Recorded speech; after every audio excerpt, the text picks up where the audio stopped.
Yeah. Okay. Good morning, everyone.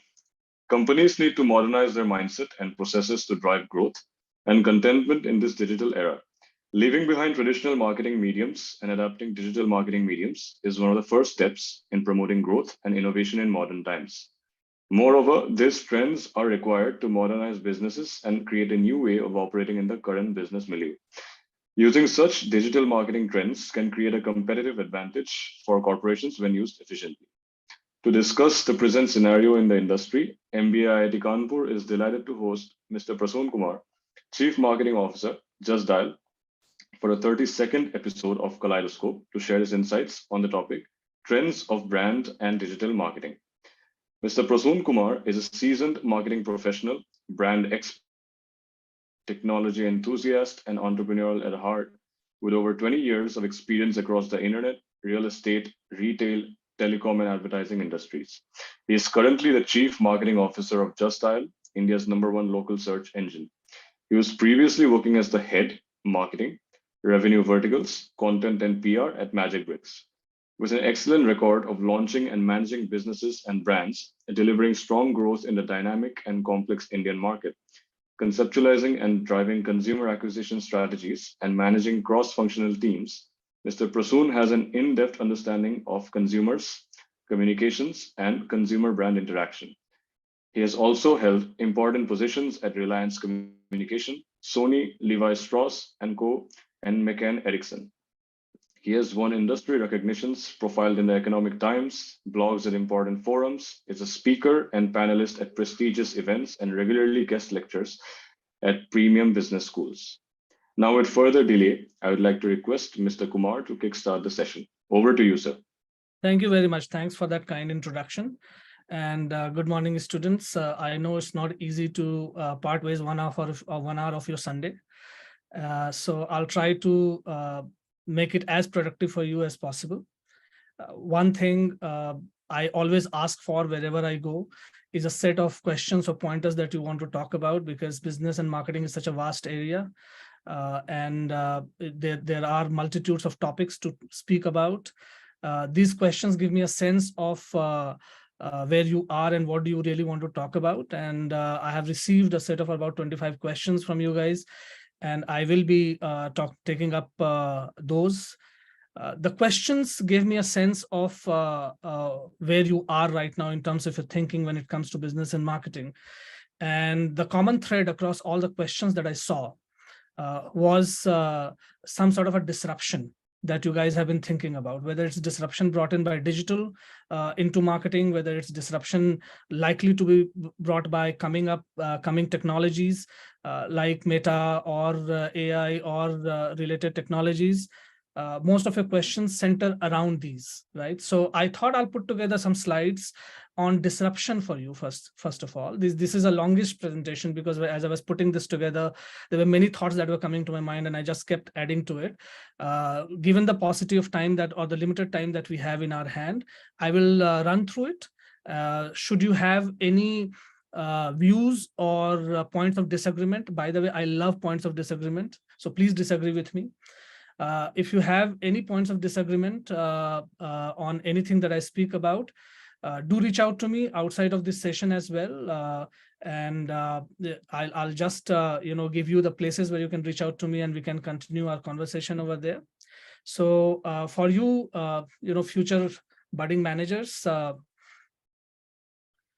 these are the places where you can reach out to me. You can check out my YouTube handle, where I constantly put up videos and speak about various aspects related to business, marketing, strategy, and likes. The handle is @Guru_Prasoon. I know it sounds a little pompous, but then that's how social media works. You can also reach out to me through my LinkedIn and Twitter handles, and all my handles are same, which is Guru Prasoon. Now, let's start with the topic at hand and what I want to talk about really to take you through, guys. Disruption essentially means interruption or any kind of a change that comes across in an existing process, right? Now, this is the classical example. We are connected in a very disruptive manner today.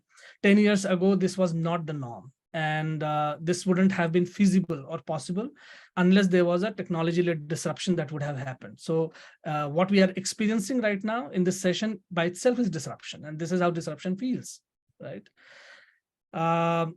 Now, let's talk about business a little bit.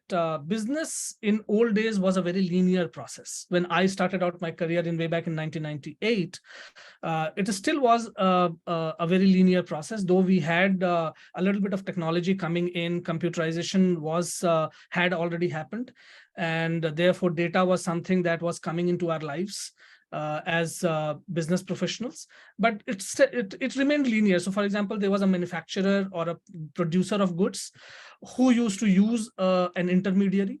It could be media or their retail stores or whatever. That intermediary used to take those products and services to the consumer, right? So it was a very linear way of doing things, and the value that was getting added in the process was getting added in silos. So manufacturer or producer of the good has its own set of values, which probably was not impacting the end consumer as much, and intermediary, and so on and so forth. So there was a message, there was a medium, and there was a moment of truth, and these were not necessarily talking to each other. Okay, but today we live in an era where everything has got meshed up, and it has meshed up largely because there is technology at the center. Okay, today a manufacturer or producer of a good can directly talk to consumers. It doesn't need a medium or intermediary, right? An intermediary can add value in the life of consumer as well as the producer of the good in very different ways than it was. It is just not a channel anymore. Okay, it has become a feedback mechanism, okay, which was missing earlier, right? And for a consumer, the role of both the intermediaries as well as the manufacturer of good has changed dramatically. So all this has led to a lot of disruptions. Now, let's go back in history a little bit. The first disruption in the life of humanity in recent history happened with industrial revolutions. Okay. Now, industrial revolution heralded a consumption era. Okay. And consumption era at scale. And what happened as a result of that? We moved from being customized to standardized. Okay. When it came to producing goods or consuming goods, and that led to change of experience on the whole. Okay, the second revolution that came to our life was the computing revolution. Okay, and computers came into our life, and data computing started. That heralded an era of data, and it brought in change of expectations. Okay, and we were no longer satisfied, for example, just experiencing things. We wanted better. We had better expectations. We wanted more. We started expressing more, or asking for more. Classical examples of computing era. You guys were not born when the situation was what is there on the left hand side. It's your parents who experienced this, and you today you don't even experience the right one. You virtually do banking, and you don't need to even visit a bank. And I'm sure most of you probably haven't visited. Similarly with reservations, these are classical examples where disruption changed the life and behavior of masses at large. Okay, and built a lot of value in the process. The third disruption that we are living in is the internet revolution. Okay, and it is more one-to-one. It's customized. It's multi-way, not even two-way. It's multi-way. It's real time. It's giving significant control to managers like us over the moment of truth. We can today measure and do real-time changes to change the customer experience at the point of sale, right? And consumers have become co-creators. So you do not treat consumers today as someone who's passively to be looked at and probably interacted one way. And we are living. This has heralded an era of connectivity. We are getting connected. Everything is connected, getting connected to everything, right? And this is the disruption we are living through. This is right here, right now, and all kinds of disruptions that we are talking about of the future, whether it's meta-led disruption, or whether it's AI-led disruption, or whether it's blockchain-led disruptions. Everything is a byproduct of these three. Now, this is going to take, and this is my take on it, this is going to take us from an era of we to an era of me. And personalization is already a massive game and a game changer in marketing, in business, and in everything alike. Whether it's good, bad, ugly, the social impact of it, that's a different story altogether. But on the consumption side, on the business side, it's taking us from an era of we to an era of me. So marketing has moved from targeting masses to targeting an individual. And that's massive, massive change, massive change. I can tell you 10 years ago, only 10 years ago, what I used to do as a marketeer, I was thinking not a single thing I do today of what I was doing 10 years ago. That's the paradigm shift. And that's the change I had to bring in my life as a professional. And I'm sure for you guys, it will be even more fast-paced, right? This is something which is ubiquitous today. And, pre-corona, probably you couldn't have imagined schools being conducted and kids staying at home and studying, right, in this fashion. E-commerce, of course, I don't need to talk about. Look at what is happening to the very foundation of economics, which is the exchange value that gets, that is central to any kind of economic activity. Now, it was a real currency in our hands. It moved to digitized currency through credit cards and other means. Now it's almost virtualized, right? And through UPI or payment system, and blockchain is going to herald even newer things on the anvil, right? So it's massive disruption in the life. And this has happened within last 10 years. So imagine it's not even one generation. It's within just last one decade. All these things are happening. And if blockchain has to realize its potential within the next 2 years, things are going to be dramatically different. So we are living through this era. Imagine right from home cooked tiffin to food on order. Imagine from working from office to working from home. And all these brands that are there in front of you, they are examples of disruption.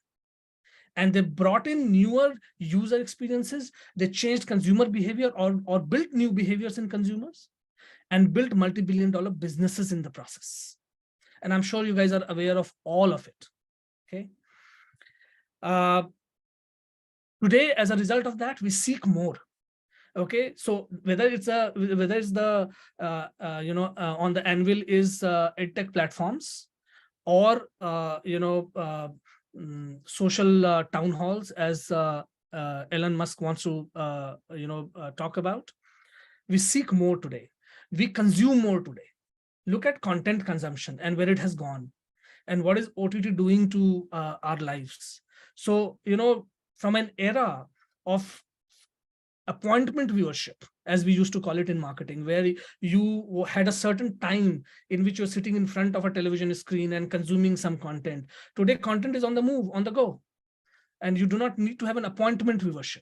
Imagine the kind of challenges that poses to me as a marketeer. I knew 10 years ago that when I buy primetime on television between 8 to 10 p.m., I'm reaching out to most of my consumers, and my life was simple. Right? All I needed to do was to manage that piece. Today, I'm not sure anymore. I don't know where my consumer is, what time he's consuming, when is he consuming, what is he consuming, and I have to keep a tab and a track of all of this. So the life of a marketeer, as a result of that, a life of a business professional like me has become 24/7. It's no longer 9 to 6, right? We experience more, we experiment more today, right? Look at what is happening to dining experiences, right? Broccoli, which is on the right hand, which is probably on the right hand side of my screen. Broccoli is not an Indian food. It wasn't on Indian palate, right? Today, broccoli is found on every nook and corner. Why? Because everyone sitting even in the remotest of the towns in India has seen videos where broccoli is being used and broccoli is sold and promoted and marketed as a healthy food. So they started demanding broccoli. So broccoli has started reaching. We import broccoli and feed people. This is a classical example. We don't have time, otherwise I would have played this video. This is Amazon Go. And this is a store concept which you must Google and find out about yourself. This is seamless experience of retail, okay, where you do not have any payment counter, where you do not have any helping hand, and you just enter the store, pick up stuff and move out of the store. And everything gets processed automatically, right? I'm just going to pass through all this, but the point remains that we indulge more today. And this was an example of Airbnb, and I'm sure you guys are aware of it. We move more today, and this was an example of Uber and Ola, and how it has led to mobility as a revolution. We engage more today, right? So there are things that we are doing which we were not doing even 10 years ago. And this is just the tip of the iceberg. If you really look at your own life and look at your parents' life and how it has changed, not only over last 10 years, but just last 3 years. You'll imagine the kind of disruption that we're going, and this is just something which is beginning. We have connected cars which are coming towards us, right? We have IoT, which is likely to cause massive disruption. It's just a question of use cases being developed, right? We have multiple cases of voice leading to disruption, voice on internet leading to disruption. Okay, Alexa is a classical example. Okay, Siri is a classical example. And imagine what it can do to India as a country, where literacy itself can be questionable, and education, can also be questionable. We know how many engineering graduates are employable actually in this country, right? So imagine voice, what it can do to a country which cannot type, which cannot write, and the kind of values it can create, right? Interviews being conducted by AI-driven bots, and this is a reality. This is not future. It's already happening. First round of screening is through bots in many companies today. Okay, so it's already here. This is just a little dated chart, but it makes a lot of sense. What makes a lot of sense to me is what is written in the bottom, which is technology changing consumer behavior is the biggest marketing trend, right? And this is something that we are living in, right? And so we can continue this disruption and this conversation. Now I'll tackle. You can share your point of views on that presentation and things that I spoke about, either in the chat box or subsequently later with me. Now let me tackle the questions that you guys had given to me one by one, and through that process we'll discuss a lot of things, which is marketing. And did I stop presenting or not? Just a sec. Yeah. Okay, so let me just start tackling the questions. Is my screen still visible to you? No, sir. Stop presenting. Okay. So the first question that came is, young startups burn heavy cash, right, on just marketing instead of investing it on R&D and improving the product. How viable is this? Okay, this is a very important question, and we are right now debating as senior business leaders this entire concept of subsidizing customer acquisition.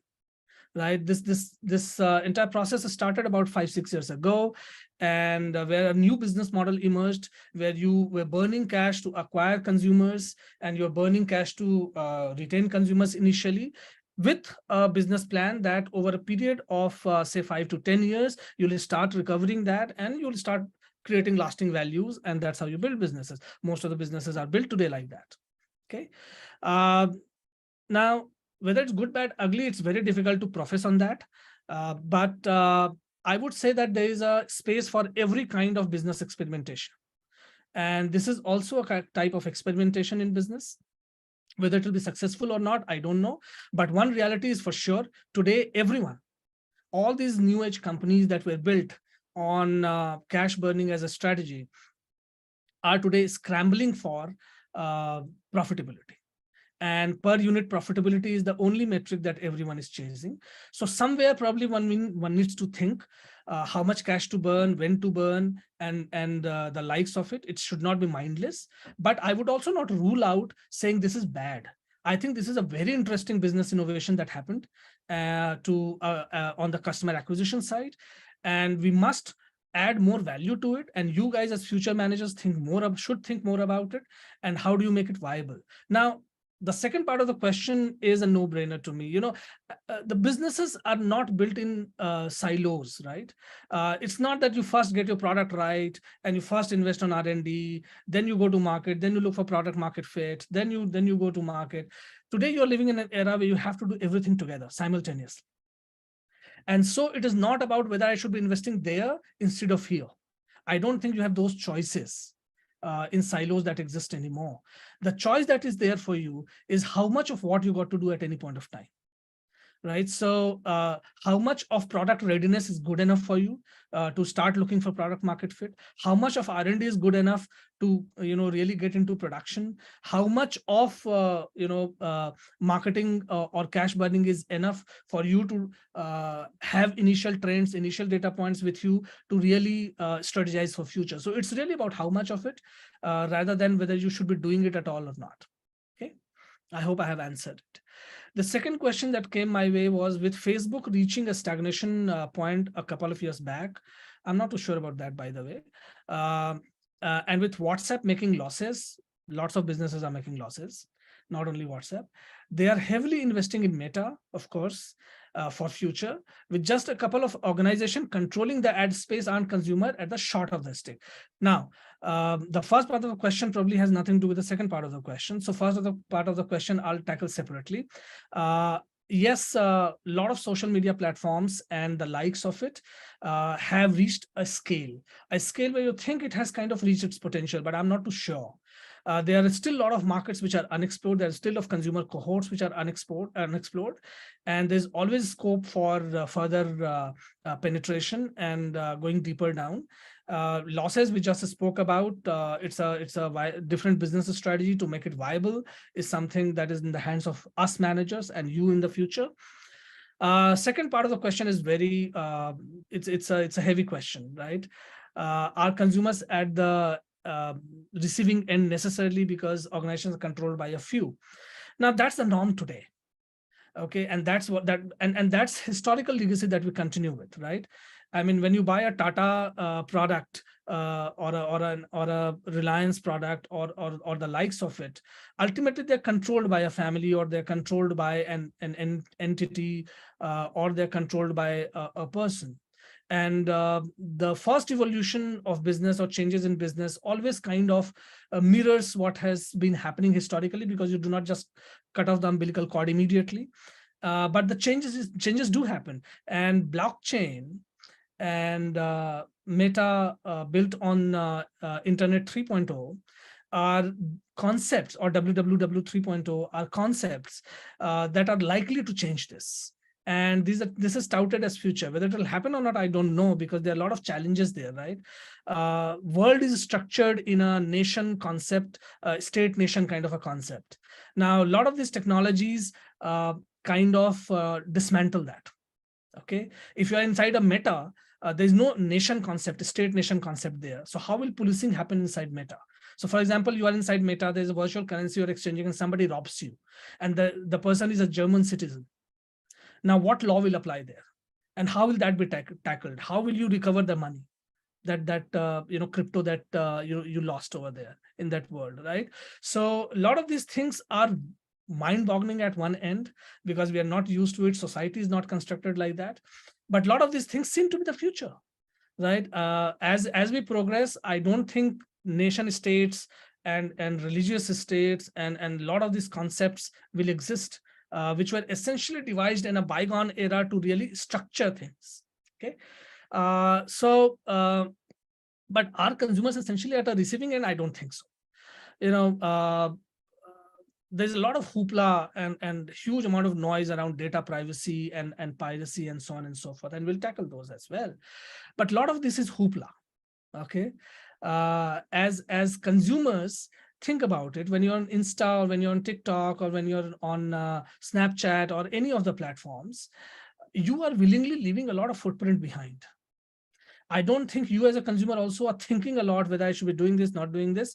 To an extent you do, but while doing so, there are a lot of footprints you're leaving behind willingly, right? Now, your quest is that, listen, whatever I willingly leave behind should not be used by anyone else, should not be property of anyone else. Yes, at a theoretical level, that's true, right? But think of your life today. How free you really are. How much choice your parent had in what you studied and where you studied, how much choice you are making today in what you're going to do tomorrow, and how much of that is influenced by your faculty, your peers, and your friends in general. So if you start thinking about things, you'll realize that we do not live life in isolation, in a cocoon of ours. We live life connected with everyone else, and if connectivity be so, then there will always be situations where things will get used. Now, they should not be misused. That's the point. And that's where a lot of regulations and a lot of rules have to come in and processes have to come in. And I think technology can help a lot over there. The third question, a meta description generally informs interests users with short-term relevant summary. For a well-known brand, is meta description relevant? It is relevant. It is relevant because there's always a new customer on the anvil who doesn't know about you. No brand, irrespective of however legacy that the brand has, or however well-known the brand is, big the brand is, whatever the scale is not known to everyone. Okay, and therefore you'll be surprised in India, not everyone knows about Gandhi and what he did. Okay, and so no brand is ubiquitous. No brand is known to everyone. It's not omniscient. No brand is there with everyone. So as long as we have consumers who don't know about you, a meta description always helps, and it will continue to help. Next question: brand ambassadors can drive sales. So this is about really endorsements and what happens when an endorsement goes awry, and what happens when a brand ambassador makes disparaging remarks about the brands or gets into controversy, and how do you handle those? Many examples that come to my mind, right? Amir Khan had got into controversy. There was a lot of backlash against, boycotting the brands that he was XYZ endorsing, and a lot of other personalities, likely so, have gone through that in a recent time. We have entered as a society an era of volatility, complete volatility, and it's also an era of activism. A lot of issues that are there on the table, I don't think a lot of people think whether they're going to add real lasting values to us as a society or not, or as humanity or not. But they're just picked up because those are activists, those are championed by activists, and we just follow that, right? But I would encourage all of you young minds to not just follow anything blindly. Think about it yourself and form your own opinion about it, and then take action. Now, how do you tackle these? Brands have some tools in hand. One very important tool is PR, public relations, and how do you manage media and how do you manage perceptions. That's an important tool, and where you try to negate the negative impacts, or minimize the negative impacts that such a situation can create. You seed more stories which are positive stories about the brand. You try to reach out to consumers, to stakeholders with relevant messaging, positive messaging. That's one. But more so important is how do you manage your social handles. Today, the social media is almost the first port of call for consumers, and it's almost the first gateway for consumers to interact with brands. Three things I think brands must need to keep in mind during those crisis times. One is you must be honest. Lying and giving wrong information will only get you in more trouble. So you need to be honest. If a problem has happened, if you have made a mistake, or if someone has made a mistake, you got to be honest about it and say sorry about it. Second thing, you need to be transparent. Transparent with stakeholders and transparent with consumers. Be transparent. Take everything to them and tell them why happened, what happened, and what you're going to do so that it doesn't happen in future. And three, build long-term empathy with consumers, right? And reach out to consumers and talk to them and have conversations. These are the things that you can do as a brand to really manage these things. But if a brand ambassador, I have not come across any example where a brand ambassador talks negatively about the brand that the person is endorsing, because there's money involved, largely. And it's also safeguarded by contract, the legal contracts. And there could be legal implications if a brand ambassador speaks negatively about the brand that he or she is endorsing. So that doesn't happen, but the brand can get into trouble otherwise. Next question: how challenging it is to keep brand value in today's competitive world? What are the changes that an organization need to adopt in order to really keep them intact in the market? Now, brand value is created over a period of time. It's not a shortcut. It takes decades to create brand values. Okay,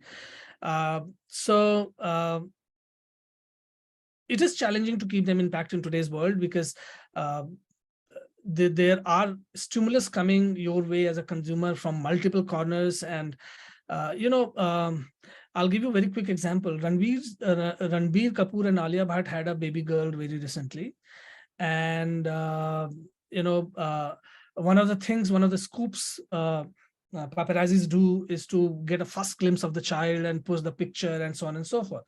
What is the highest viewed video on YouTube related to that topic is? It's a fake video where the headline says Ranbir and Alia had a baby boy, where actually they had a baby girl. and all the pics in that video are fake, but it has more than 3 million views as of now. Okay, now that's the challenging times we are living in.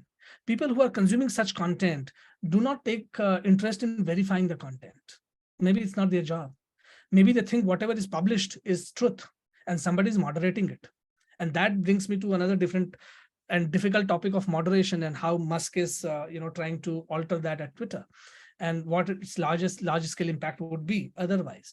But you get the gist, the challenges that we are facing today. Okay, and therefore to keep brand value intact is difficult task, but you got to be consistent. That's the only word that is coming to my mind. If you're consistent with your values, it'll help you ward off these things. You got to be consistent, right? Consistency is very difficult things, guys. It's not easy to come by, and it takes a lot of hard work. So just be consistent to retain that. Next question. India as a country is becoming more diverse, and probably one of the organizing committee guys can just sound me off when I hit my 45 minutes. Okay, when I hit my 10 minutes, if I have all sorry, my 45 minutes, my bad, hit my 45 minutes, and let me know. Now, next question is how India as a country is becoming more diverse in every aspect, and changing times with new generation like Gen Z or millennials are rooting up. How do you really then kind of standardize this entire thing and manage this different consumer segments and manage this complexity? Well, let me tell you, contrary to what you have written, we are not becoming more diverse. We are becoming more unified in many sense. Okay, why is because today, if whether you look at Gen Z or whether you look at millennials, behaviorally and experientially and expectationally, there are a lot of common threads that are emerging. It's because the lifestyle is becoming very universal. It's becoming very global. It's becoming very common. Okay, look at the language or the lingo that youngsters speak in today, people like you speak in today, okay, on social media, say, for example, or otherwise. It's universal. Your age sitting in Silicon Valley or sitting in somewhere in Europe or in Australia or somewhere in Japan speaks exactly the same language. So for business professionals and marketeers, it's kind of becoming far more seamless and far more standardized in a way. But I understand what you mean by this question. Today, what is data doing is data is allowing us to carve out more segments, more consumer segments out of the same data than what we're able to do earlier, because for lack of data, right? So today, not only I know your shopping behavior or your consumption pattern, I also know your social behavior. I also know your likes. I also know your interests, disinterests, your political views. You are expressing it everywhere. And based on those, I can create new consumer cohorts out of the same database, right? And so to that extent, it is actually beneficial for me because I can create niches for whom I can create new value propositions and market it to them. Okay, so it's very exciting at one end. The next question is it necessary to understand Google's algo for better SEO? Generations, at least one generation of SEO professionals have tried to do that, to crack Google's algo. They have not been successful. I'm sure a lot of you guys would have given a hand to it. It is not important really to really run after Google's algo. I'll tell you why, and this is marketeer in me speaking. Yes, of course, you should always try to keep with it and try to really look at new trends and new things to be done over there. However, what is the end purpose of SEO? End purpose of SEO is excellent content. Okay, and when I say excellence, I mean everything in it: quality, ease of navigation, ease of access, discovery, and so on and so forth. Okay, now Google's algo just forces you to be better. It is forcing you to be better. get better at that game, produce better content, make it far more trackable, crawlable, and discoverable, and so on and so forth. Okay. So it is good to understand it. It is good to keep thinking about that, but that don't lose the sight of the end goal. The end goal is ultimately the best possible content on that particular keyword for the consumer who's going to search for it. Okay. If you are at it, you'll already be keeping up with Google, and you don't need to worry too much about Google's algo and changes that it brings about. But yes, that's the core job of SEO. So from that perspective, yes, you need to understand it. Next question is, how important is natural language processing, NLP, in deciding keywords, insights as brand keywords, and so on and so forth? Very, very important, guys. I told you, remember when I was talking, about voice as something as a disruption in my PPT. Natural language processing is going to be, I think, one of the key differentiators and a major probably source of innovation for future. NLP is going to lead us to a world where you are not restricted by language. You're not restricted by anyone's ability to express oneself in a certain predefined format, and so on and so forth. But the conversations will be as natural as it can be. It will impact the way we look at search today, the way we look at discovery today, and how things are getting discovered. Today everything is keyword driven, everything is filter driven. Would tomorrow be, where your Boolean search, abilities hit such a scale that even a normal, language gets processed? I think we are already reaching there. And there's a lot of development that is happening. AI is playing a very, very crucial role in that. And you see, one use case that is already there in our life is there are a lot of promotional message today that comes to you where you are actually talking to a bot. Sounds so very human today.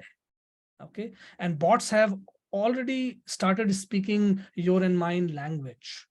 Now, the limitation is, as of now, that is pre-fed.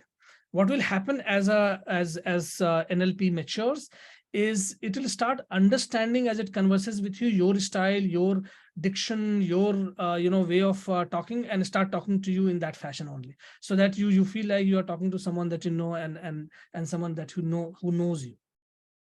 So NLP is very important and very huge implications for business, as such, and marketing going future. But again, I just want to caution you guys. And, recently I was at IIM Amritsar and before that at VGSOM Kharagpur. Now, we got talking about meta and metaverse and the disruption and so on and so forth. And I only have one word of caution. See, in last 10 years, I have seen a lot of technologies coming on the anvil. The thing about technology is when a new technology comes, it gets hyped. It gets hyped by the early adopters and the technophiles, and everyone starts following it.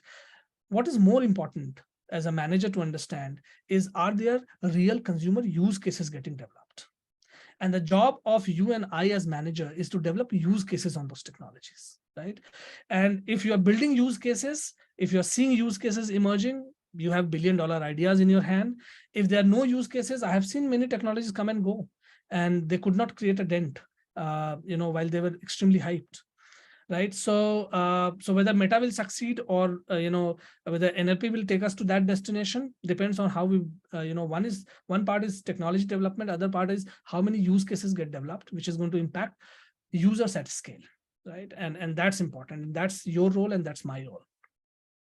Next question is, how does a whole content generation process happens in email marketing for e-com sites, and whether it necessarily works better than social media marketing and some other channels of marketing? Well, second part first. Email marketing, I have experienced, this is my experience.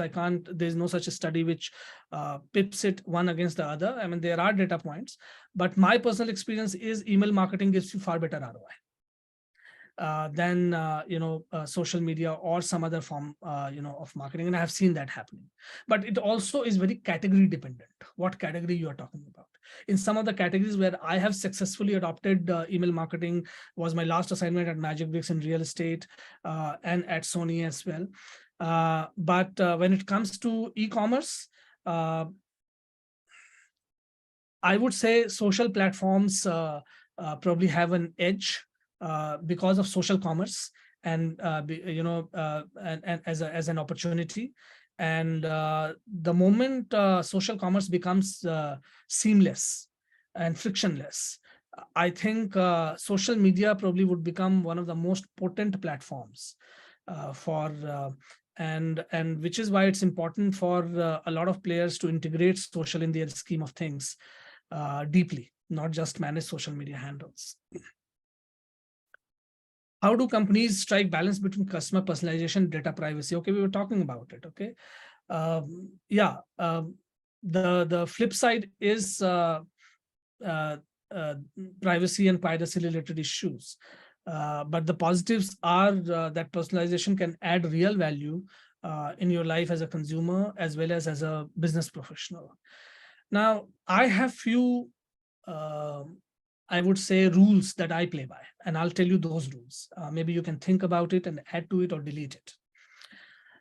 The first rule that I play by when it comes to data management and personalization and privacy-related issues is not to abuse the data that I generate.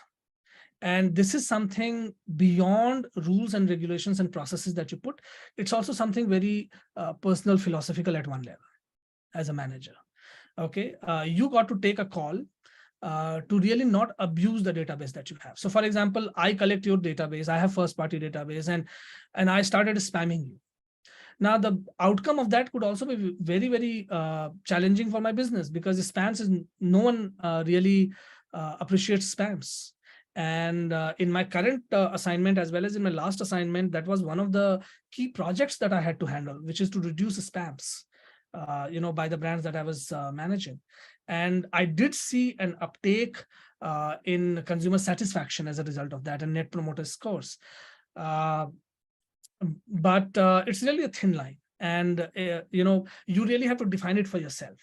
And I think it's going to be different for each category and each business and the kind of consumers that you're dealing with. But first thumb rule is to really be genuine about it yourself and not abuse it. The second is to deploy technology. You should have enough technology, and enough technology is available today, and more is developing. You should have enough technology to really protect data from getting abused, from getting stolen, and from getting pirated. And that's something that sounds like a obvious thing to do, but let me tell you, not too many organizations do that, and not too many brands do that in reality. Okay, because it's an investment and it's a cost, and you got to recover that cost. And smaller players probably, or mid-scale players, may or may not be too open to an idea of investing in an area which does not give immediate ROI from a business point of view. But this is important, and so these are the two things that I keep in mind as a thumb rule, and maybe would advise you as well. But do add to it, and let me know if there are more things that you can think of. Next is, is there saturation in the market with most companies' digital presence? How do you stand out in a crowd? Yes, there's no saturation again, but there is a lot of I would say cacophony out in the market. There's a lot of fragmentation that has happened. And there are far too many digital handles, there are far too many digital media, there are far too many things happening around. And how do you really stand yourself? Few things. One is you need to have a clear value proposition. You need to give a reason to a consumer to come to a destination. Okay, just because you have a Facebook page or an Insta page or a LinkedIn page, why would somebody come, right? There needs to be a clear-cut reasoning given why you should come, right? And that value proposition should be defined in a single sentence. If you have more than a sentence, then you are not at it, right? It should be simple, easy for consumers to understand. Okay. And then you need to understand why you're using a certain social media handle. So why do you have a certain digital presence? Don't have a digital presence just for the heck of it. Okay, you need to have a purpose. You need to have predefined goal, well-defined goal. You need to understand how strategically and business-wise that's going to play a role for you. Okay, so for example, in my current organization, before I had come on board, there was a handle for every possible social media that you can think of, and 40% of them were not even regularly used. Okay, and that's true for every brand out in the market. Okay, so you got to prioritize. If you want to have a Facebook page, why do you want to have a Facebook page? And what do you want to achieve out of that? If you want to have a LinkedIn presence, why do you want to have a LinkedIn presence? And are you giving anything worthwhile to LinkedIn viewers there? If you want to have a YouTube channel of your own, why do you want to really have it? And what do you want to do with it, right? So, so far, a lot of these platforms have been used as platforms of aggregation. You have a content, you just put it there and it remains aggregated there, right? I mean, yeah, it gets used as a dumping ground. Okay, but that's not really the good utilization of it, right? Good utilization is to develop a proposition and then go after that, right? So that's how you can manage these many choices, I think. Now, with limited number of older generation in digital world, how do you target them? Well, that's a pertinent question. Well, one side effect of COVID has been that a lot of older generation guys have also come online, okay, forcefully, if not by choice. I know my 75-year-old mother today, is on WhatsApp, of course, because they're family groups, but she's on Big Basket and she orders, her meat from Licious and so on and so forth, apart from being on Amazon. Right, and she's learning. She's not perfect at it, so she takes help.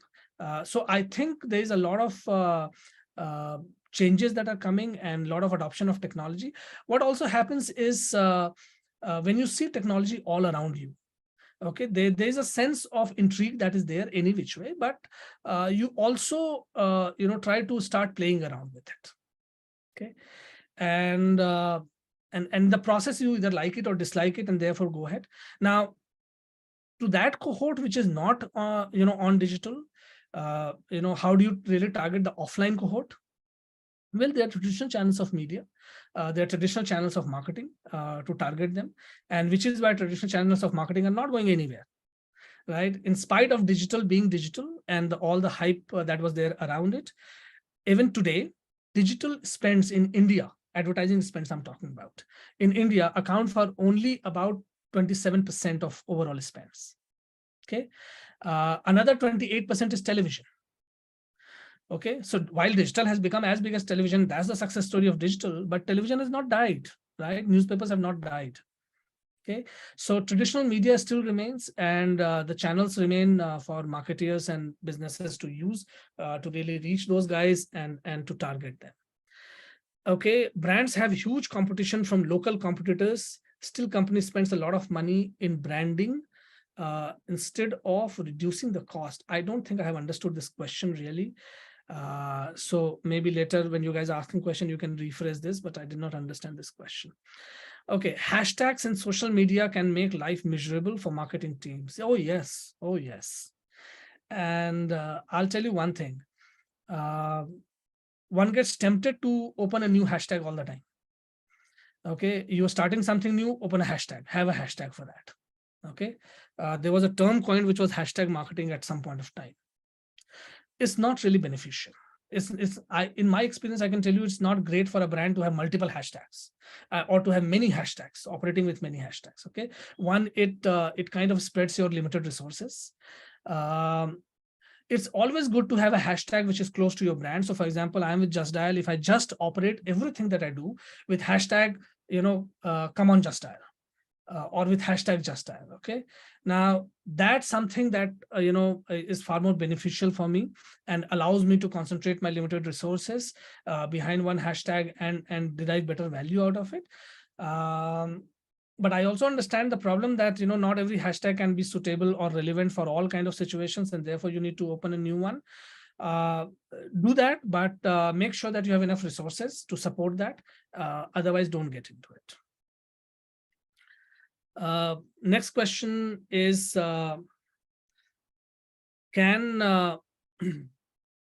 okay, how do you think companies can leverage metaverse for digital and brand marketing? Okay, this is a very interesting topic, and I just did a 1-hour session at IIM Amritsar on metaverse only, and still it was not enough. See, metaverse, what is metaverse? To me, it's very simply put, it's internet in 3D.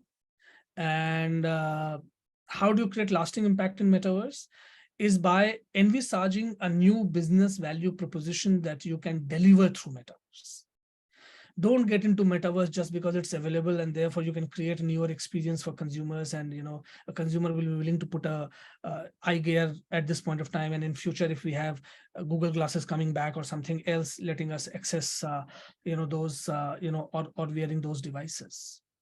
Only if you're developing new value propositions and meaningful value propositions for consumers in meta, that you can expect a meta to be successful for you. Okay, so think of use cases again in meta. And if you can think of use cases, and there are many, by the way, okay, I mean, we can do millions of things with that, and I'm very gung ho about meta, by the way. Think about agriculture and how meta can add value in agriculture.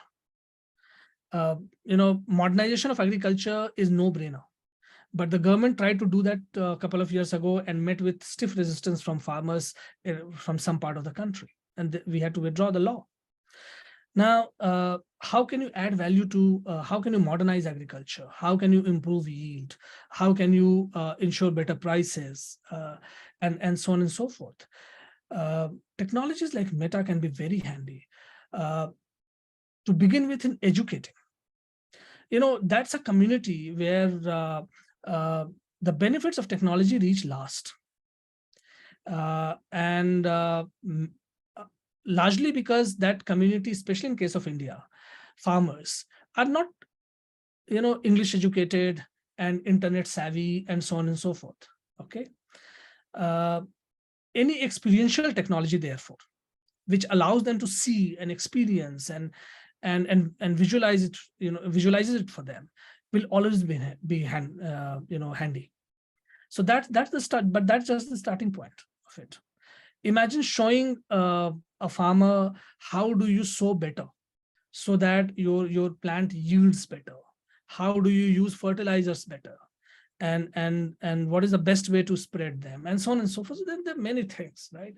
And healthcare, think about healthcare, primary healthcare in rural areas, in villages, and the possibilities that Meta brings in, where access to a doctor is next to negligible, where access to good medical facilities is yet not a reality, right? So a lot of use cases of Meta, and it can really be a big thing, provided we are able to build use cases, and that's where really the proof of the pudding would be. And next question is, can occasional and minor controversies around a brand help generating loyal customer base? Well, you may think so that a lot of brands deliberately generate controversies to drive awareness, and I'm not too sure about that. I don't think any brand deliberately, or any brand manager deliberately wants to get into trouble, because it can also go out of hand. But what happens is, in the course of thinking an idea and executing an idea, you do certain things which become controversial. At times you do get benefited because of that, because that controversy brings you to the notice of many more that otherwise you may not have reached. But important thing to remember there is, they are not, that reach is coming at a cost for you. And the cost is that reach is coming for something which is controversial, for a narrative which is controversial. And you do not necessarily need to implant a brand narrative which is controversial. That may not be very healthy for you. So it can be a very short-term tactic if anyone is indeed in that situation. But trust me, most of the brands try to get out of such situations as soon as possible. Okay, marketeers would be entering a cookieless world. Yes, and which means online marketing is going to change. It is going to be more strict, etc., etc. So the question is, in such a situation, how do you marketers remain the accuracy of retargeting ad campaigns? This is something which is getting debated at this point of time. In a cookieless world, how would you really Would you lose a benefit? Yes, of course, we'll lose a benefit. Today, a lot of brands use third-party data. A lot of brands, rely on second-party data, and there's a lot of marketing propositions that are built on it, including retargeting. And therefore, the emphasis on first-party data today, and therefore taking the emphasis on taking consumer consent for any kind of advertising outreach and so on and so forth. It will be disadvantageous to an extent that it limits my reach today. Any brand has limited resources. So with limited resources, you can only reach out to as many first-party people and generate first-party data. And availability of a third-party data allows me to reach them and increase my brand's reach. That probably will move out of my hand. So marketing will become costlier. Doing business will become costlier because customer acquisition will become costlier. And that's one of the prices we'll pay for letting go of cookies for the benefit of, say, privacy related issues or other challenges that cookies were presenting. So yes, this is a challenge. How are we tackling this challenge? We are trying to up our game when it comes to delivering better experiences. Whether we are trying to get into the game of collecting as much first-party data and doing some intelligent stuff with that. You are getting into doing referral marketing, where you are asking your first party to really bring in more consumers for you. You are getting into a lot of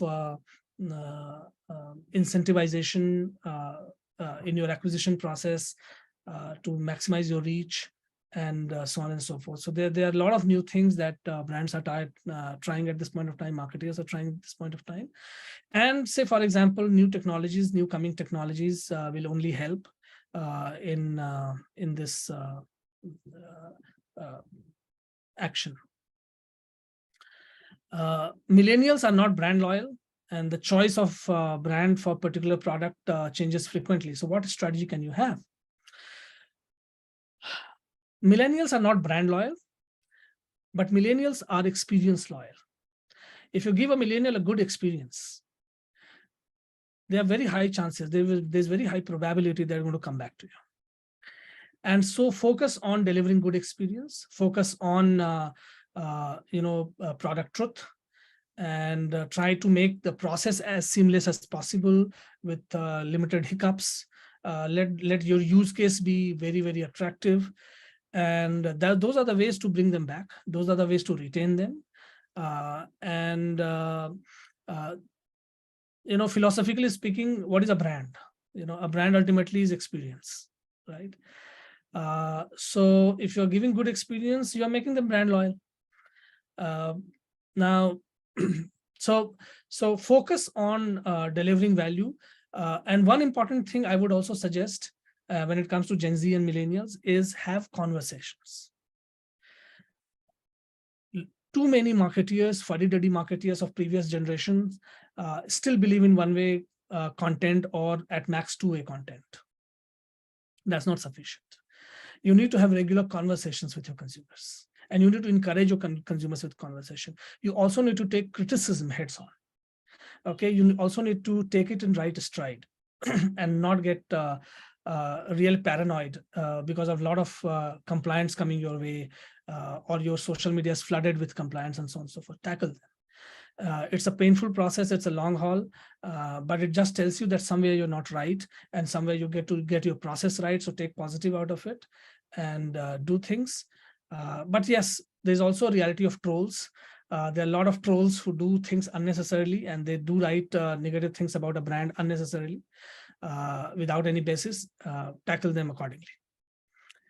Okay, there are only three questions left, so I might as well tackle them. I think we have some time in hand. How much time I have left? I've got in my hand. Sir, we can actually take questions from the patch. We can? Okay, so let's move on to questions now. Sure. Yeah. Due to time constraints, we'll be taking a few questions. Please raise your hands.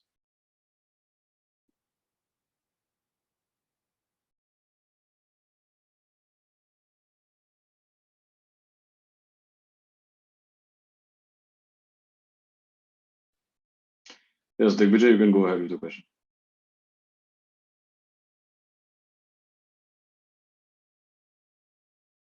Digvijay, you're on mute.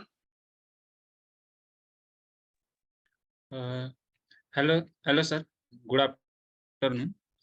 Sir, so the question is, there are many fake accounts that exist on the social media, which resembles the brand name. So basically the counterfeit names which are there on the social media. So how it impacts brand image? अरे बहुत ज़्यादा impact करता है. It impacts a lot. And that's one of the reasons why the recent controversy happened on Twitter, where they had to withdraw the $8 blue tick program because a lot of fake accounts started,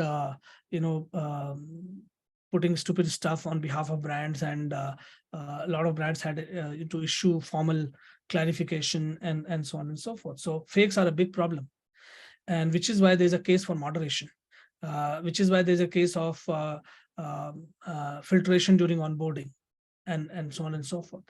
But again, this is a problem that is not going to go away, and you have to live with this problem, because at some point of time there'll always be counterfeits and fakes that you have to deal with. The way to deal with it would be to have original content, to invest in quality content, and to have your point of differentiation, because fakes can do everything. Fakes can never match the quality of your content and the originality of your content that you are generating, right? And so over a period of time, दूध का दूध और पानी का पानी हो जाता है. Thank you, sir. Shiva, you can go ahead with the question.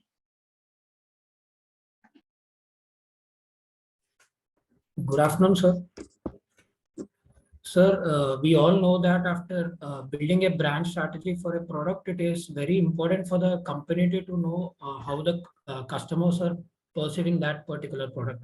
So in order to do that, what kind of marketing metrics can be used by a company to measure the success of their strategy? Okay, can you just repeat the first part of the question? I just missed it. Sir, we all know that to build a brand strategy for a product, it is very important for the company to know how customers are perceiving that product. Okay. For a particular product, if we build a brand strategy. Yeah. Okay, So, see, marketing mix and marketing funnel is all about managing customer perception only. Okay.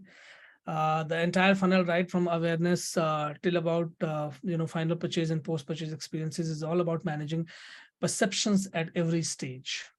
Okay. Now, how do you create perception and how do you manage perception? There are many tools in the hands of marketer. Advertising is one tool.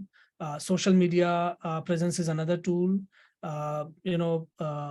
Conversations with consumers at various forums through various means are different kinds of tools that are there in the hands of marketers to really build that perception and to manage that perception.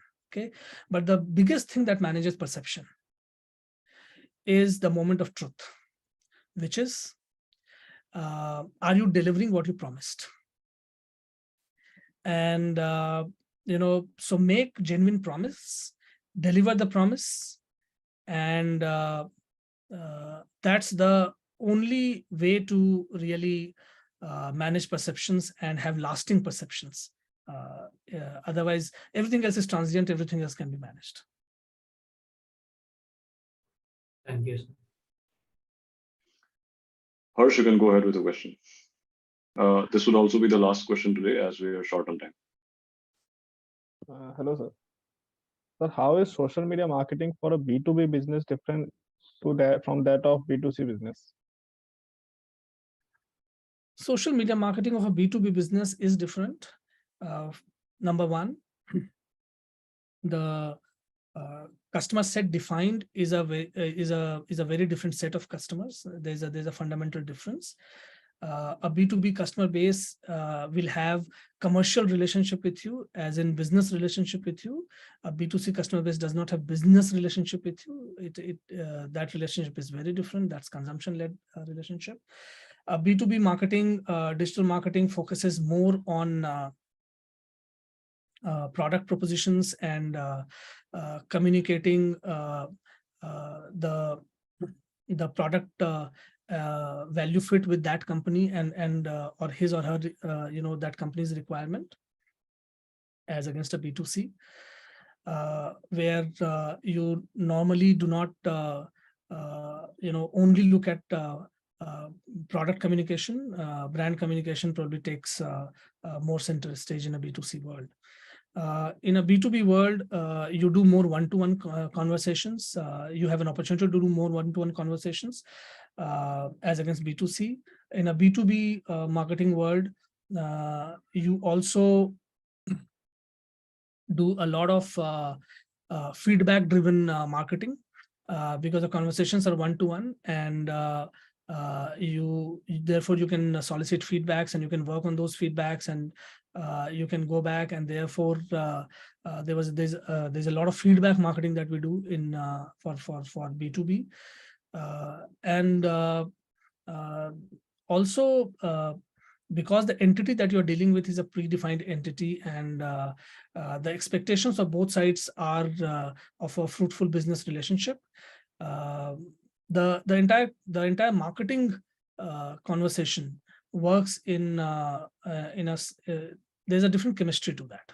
It works in a different way, but it's more net. It's more one-to-one. It's more personalized. It's more customized. It's more feedback driven, and it's more long term. The gestational period is longer, and it's also more ongoing. Because once you have a B2B relationship, once you have got into a B2B relationship with a company, it's for a certain period of time, and therefore that customer is with you for that period of time, unlike in B2C. So these are some of the fundamental differences, and that you need to keep in mind. And these are some of the different ways in which you look at marketing when you're looking at B2B. Thank you, sir. Thank you, sir. This was a very insightful session indeed. And we have a host of takeaways from the same.